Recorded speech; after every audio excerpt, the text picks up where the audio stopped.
All right, how's it going, everyone? Welcome to another episode of Forward Thinking Investors, where we talk to awesome investors, all week long. Today, we're chatting with Jeff Morris, who's the founder of Chapter One. Jeff, welcome to the show. How's it going? Thank you. Monday morning, 9 a.m. We're all starting a new week, so excited. Hopefully, I'm an awesome investor. Hopefully, I make the cut for that title, but we'll see. Well, so for me, I kind of live on Twitter. I live in Phoenix, Arizona, so I like everything I consume, like UVC wise, is just like on the internet. And I definitely feel like Twitter gives me a really good read on like who are awesome investors, just based on like how they tweet, how they engage with founders versus ones that may not. So like I feel like I look on Twitter, I look who's like cool, who everyone likes. I'm like, great, that's an awesome investor. So boom, you made the cut, 100%. But now, Fantastic. but you didn't just like, one day you decide you wanted to be an investor and then boom, it just all happened. It wasn't like an overnight thing for you. So I think the first question that I have is kind of love to hear a little bit on your journey into venture. I know you have a pretty awesome history, so feel free to dive into whatever you want. But ultimately, how did you get here as the founder of Chapter One? And would love to hear just a little bit of your backstory.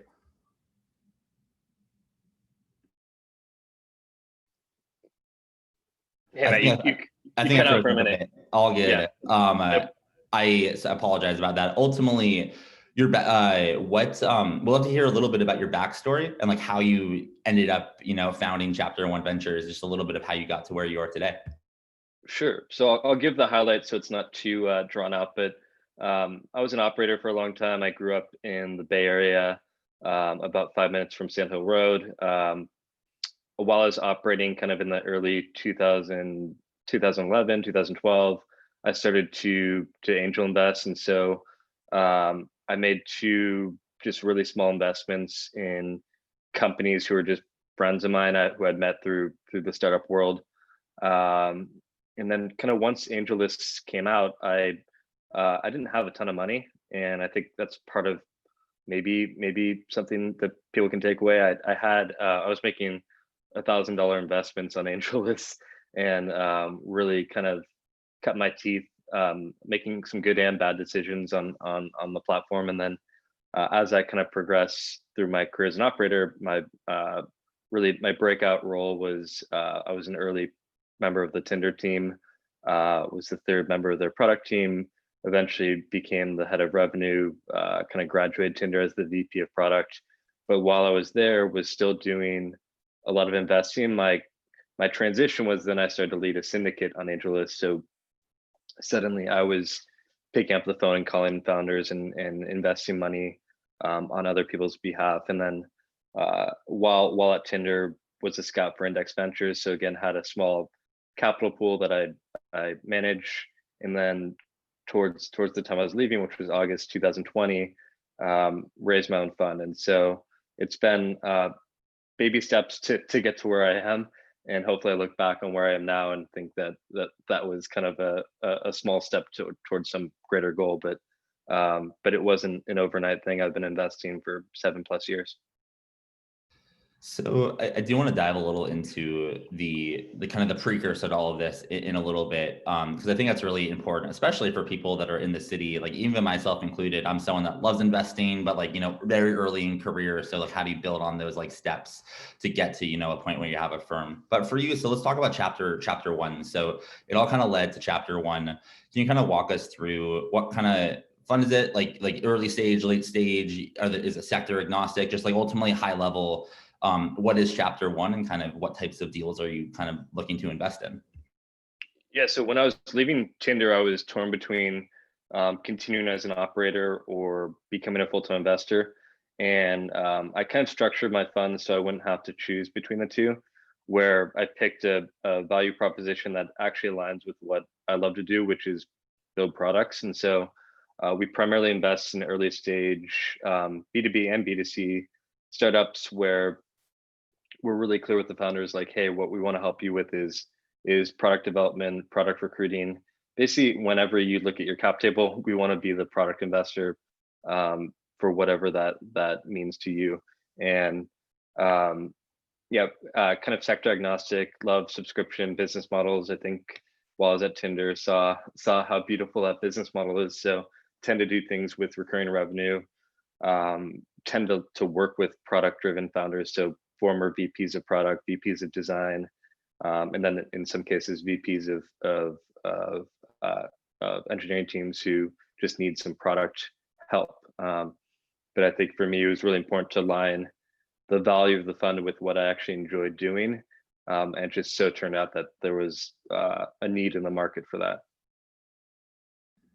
Absolutely. So you mentioned kind of your time at Tinder, and like because of your experience there, you're almost biased in a great way of like what kind of fund do you want to build. I have to guess like your time at Tinder has informed a lot of a lot of your decisions on who you invest and how you build chapter one, et cetera. Are there any like specific I guess learnings that you have from Tinder that you kind of brought into chapter one, either like how you've built it or how you look at founders or business models? Just because Tinder is Tinder, right? This is like a true hyper growth company. So you must have some awesome knowledge there. Have you pulled any of it with you? Yeah, there's a couple parts. One was the business model, which we just talked about.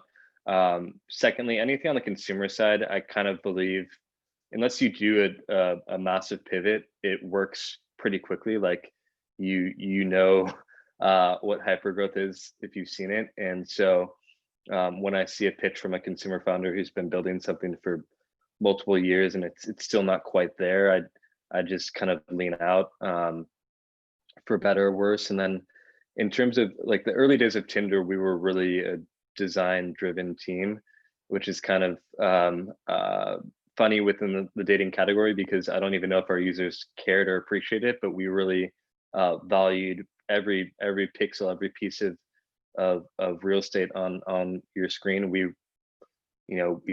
we like had massive debates about everything that ended up in production. And so I tend to look for founders who really have that same meticulous kind of care for the product. And so one like classic example is while I was at Tinder, I invested in Superhuman.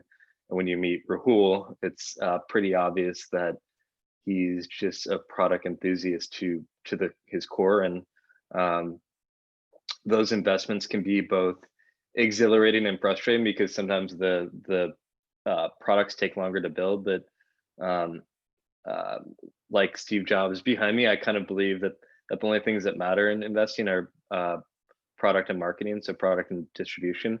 And if you don't have a great product, then you're kind of fucked. And so I always kind of start there, and I don't need to see a lot to have an idea of a founder's product sensibilities, but I kind of look at the pitch process as being something. It's not an interview, but it's something that would look like if I was interviewing or talking to someone who I might be hiring on a product team.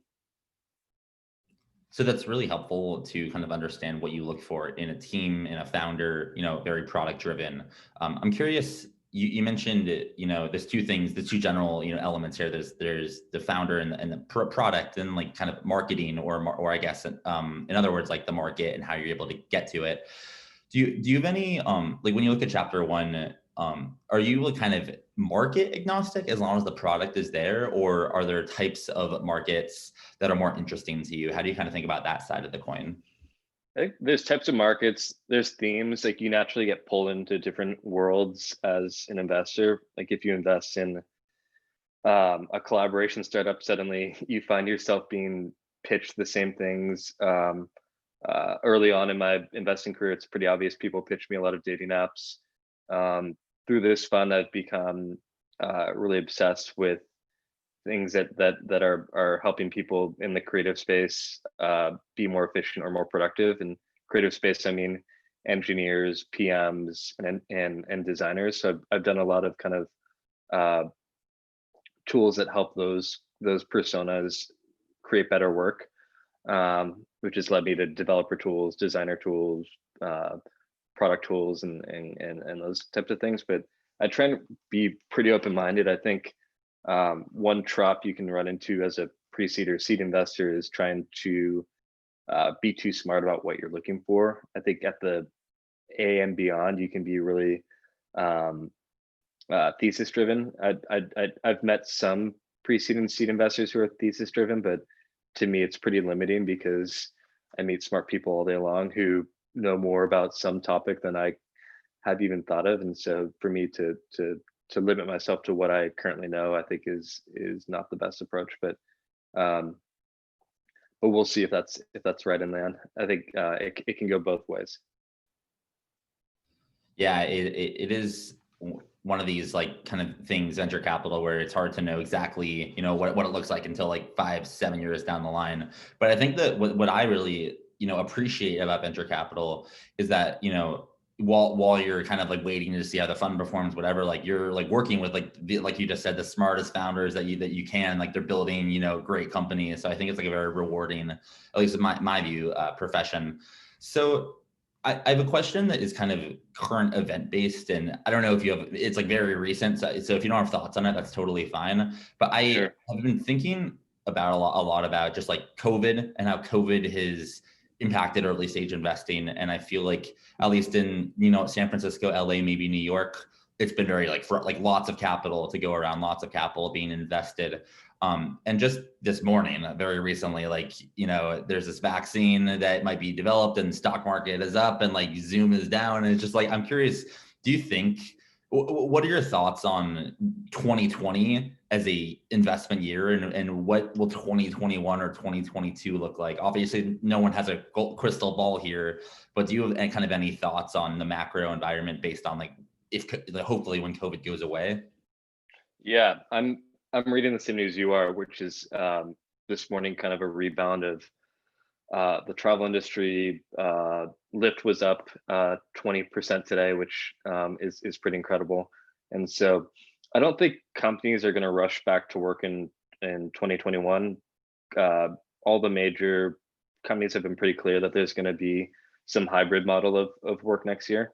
And so whether or not um, uh, that kind of continues, we'll see. But I've kind of thought 2021 is going to be a lot of the same. People working from home, which will lead to more kind of innovation within asynchronous work, distributed work. As far as kind of like the longer term, you've seen a preference amongst employees to have a hybrid model, and I think a lot of people have decided they want to leave the Bay Area, which has created different challenges and opportunities for companies. On the opportunity set, I think there's just a much larger talent pool to choose from for companies, which to me is really exciting. But I think it'll become almost like like politics, right? Like you'll have some companies that are really firm in their belief that you should be in the same building, and then you'll have some like independent party which is hybrid, and then you'll have the party that's fully remote. Um, I've seen functional teams throughout COVID working remote, and so I also have I've invested in so many remote companies that I'm just biased towards my belief that remote does work, but we'll see. Yeah, for me, like I read something, it might have been on Twitter. I feel like all I read is Twitter these days, that it's like now, because the world's going so remote because of COVID and whatnot, like a quote unquote company perk would be like, oh, like we have an in-person office option too, which which is ironic, but it's one of these things where like I don't think anyone actually knows. You just have your theories and your thesis and like hope you're right, but also know that like it could go anyway, which I don't know what way it's gonna go. So my kind of the last couple of questions I have for you is, right now, we got some founders that are listening live. We have, founders that are listening to the recorded version, and many of them are all sorts of stages of companies, from idea stage all the way to like, 1 million in AR or something like that. I'm curious for you, like, what is one thing as you talk to founders all day that you feel like, more founders should like understand about venture capital? I think it's kind of slightly mystified. It's kind of unknown. You go in, try to raise capital, and I think there's a lot of things that founders, learnings after the fact. So is there something that about venture capital that you wish more founders knew before they pitched you, before they reached out, to kind of help aid them in their process of raising capital? Yeah, I think one thing on the other side that I've just seen is just like founders, we have a business model. And so especially in the era of like rolling funds and scouts and everybody being an investor, when you pitch a fund, even a fund as small as mine, we have limitations on what we can do based on that business model. So um, specifically, like as funds get larger, they're going to need larger allocations, and so being realistic about especially if you're in a competitive round, about kind of like what each investor needs and really thinking about what their goals are for their funds is helpful. It's not required, but it might just save you a lot of time. I think the most painful situations for both sides are when you both agree that you want to work together, but there's only like 25K or 50K left, um, and it just kind of sucks to have to walk away from the table because of that. So that's one thing. And then I've talked about this on Twitter a little bit, just um, kind of being persistent and not assuming that lack of communication equals lack of interest. Often it does, but um, for solo GPs or smaller funds, we don't have the infrastructure to like make sure every touch point is covered for. And so just being really proactive about following up and understanding that smaller funds are normally just a couple people, like small little shingles that are still figuring out their operational kind of strategies and approaches. And um, so I always just tell founders to be persistent on follow-ups, which is pretty obvious, but I've seen a lot of Twitter commentary about like what is ghosting versus what is not ghosting, and and then just assuming like I hope that there's just it feels like there's a divide in terms of like Twitter culture between founders and investors, and um, hopefully we can all give each other more benefit of the doubt, because I think generally speaking, most investors are good people. They're often really busy people, and so um, uh, yeah, that's just another part of it I would consider. Yeah, that's something I need to remind myself very often. I mean, I'm not really like I don't really know what I am, whether founder or investor. I'm just kind of doing my thing, I guess. But like oftentimes when I have been a founder, yeah, it's easy to forget that like investors are, extremely busy, and investors sometimes, they may not be able to get back to you because there's a trillion other things to do. And I think like keeping the emails going is core. So I really appreciate that perspective. My last question for you, and it's a little bit of a random question. I'm trying it out. I just thought of it. I think it's interesting, but I think as like you look at Y Combinator, they have like a long list of RFPs, like requests for products, or hey, like you should build this. I'm curious for you to finish this out. Is there any product or market or just anything that like you just want to invest, like you'd like to invest in if the right team was building it? And if so, would love to kind of hear what's on your RFP or wish list, or even just like interesting market lists, just to kind of like what's on your mind on that front to finish it out. Yeah, I think um, I've worked with hundreds of international contractors, whether it's developers, designers, and I just believe there's so much talent in places we can't even begin to predict. And so I've worked with amazing designers in Romania and all across Europe. And so anything that I think uncovers like really untapped talent is always really interesting to me. And so just like the labor marketplace tends to be interesting, because I also don't think LinkedIn does a good job of surfacing those people. And when you go to something like Upwork, it's kind of overwhelming in terms of the number of people there. So that's one area. And then um, I think as teams go more remote, anything that helps uh, teams team culture and helps people get to know each other better when you're remote is interesting. I don't know exactly what that looks like, but it's kind of like what's the equivalent of like like the happy hour when you join a company, or the team lunch. And so I don't think that's going to be Zoom happy hours. And it's probably more persistent, but um, in a world where you turn on your computer and you're new at a company, like how do you get to know people? And so it's kind of like uh, the socialization of the workplace, and how do you like create like social networks within each company that that might be out there. So those are like two areas I've been kind of thinking about. Cool. And if a founder is like building in that space, or just someone wants to learn more about you, find you on Twitter, find your website, how can someone get in touch? What's your Twitter, URL? What's your website? Any link that you want to share, feel free, if so people can get in touch, if they want. Yeah, most of my thoughts and information are on Twitter. I'm JMJ is the handle, and then have chapter1.vc. I'll be switching to chapter1.com soon, which I'm thrilled about. But yeah, look on Twitter and you'll see me tweeting random things. Twitter is where it's going on. Well, I appreciate you coming onto the podcast. I'm really excited about what you're building and looking forward to seeing all the awesome investments for the years to come. Thanks for coming on to the podcast. Thank you. Appreciate it.